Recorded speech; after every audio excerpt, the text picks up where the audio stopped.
America செல்வதற்காக 35 லட்சம் ரூபாயை செலவு செய்த இந்திய இளைஞர் அமெரிக்கா சென்று 20 நாட்களிலேயே நாடு கடத்தப்பட்ட சோகம் நிகழ்ந்துள்ளது.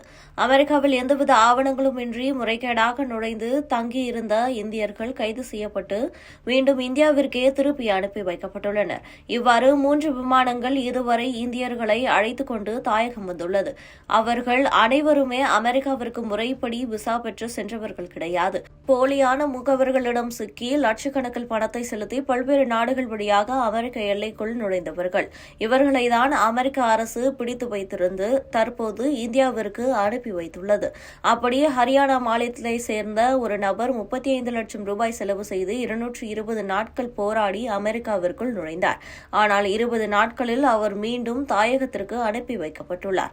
போலி முகவர்களிடம் சிக்கிக்கொண்ட இந்த நபர் 10 நாடுகளை கடந்து காடுகளில் எல்லாம் பயணம் செய்து சுவர் ஏறி குதித்து அமெரிக்காவிற்குள் சென்றிருப்பது தெரியவந்துள்ளது. ஹரியானா மாநிலத்தை சேர்ந்த ரவிக்கு எப்படியாவது அமெரிக்காவிற்கு சென்று வேலை வாங்கி செட்டில் ஆகிவிட வேண்டும் என்ற கனவு இருந்துள்ளது. எனவே ரவி மற்றும் அவருடைய குடும்பத்தினர் இதற்காக முயற்சி செய்துள்ளனர்.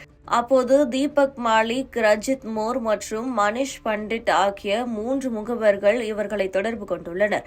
இந்த மூவரும் 29 லட்சம் ரூபாயை வாங்கிவிட்டு ரவியை இந்தியாவிலிருந்து அனுப்பினர்.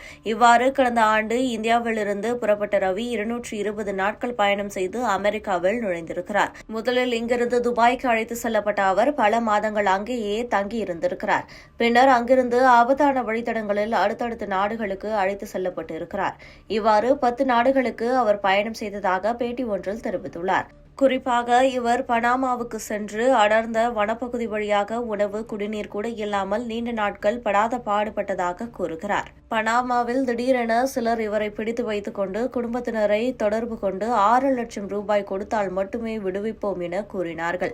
உடனடியாக ரவியின் குடும்பத்தினர் தங்களுக்கு சொந்தமாக இருந்த நிலத்தை விற்பனை செய்து 6 லட்சம் ரூபாயை கொடுத்துள்ளனர். இதனையடுத்து பனாமாவிலிருந்து விடுவிக்கப்பட்ட அவர் எல்லைக்கு சென்று சுவர் ஏறி குதித்து அமெரிக்காவினுள் நுழைந்தாராம். 220 நாட்கள் போராட்டத்திற்கு பிறகு அமெரிக்காவிற்கு சென்ற அவர் 20 நாட்களில் அமெரிக்க காவல்துறையினரால் பிடிக்கப்பட்டு எந்தவித ஆவணமும் இல்லாததால் மீண்டும் இந்தியாவிற்கே அனுப்பி வைக்கப்பட்டுள்ளார். தற்போது ரவியின் குடும்பம் அனைத்தையும் இழந்து அமெரிக்க கனவையும் இழந்து அடுத்து என்ன செய்வது என்று தெரியாமல் நிற்கிறது. அமெரிக்காவிற்கு செல்ல வேண்டும், அங்கே செட்டிலாக வேண்டும் என எண்ணும் நபர்கள் முறைப்படி அங்கீகாரம் பெற்ற முகவர்களை தொடர்பு கொள்ள வேண்டும் என்றும் முறையான விசா பெற்று மட்டுமே அமெரிக்காவிற்கு செல்ல வேண்டும் என்றும் காவல்துறையினர் மீண்டும் மீண்டும் அறிவுறுத்துகின்றனர்.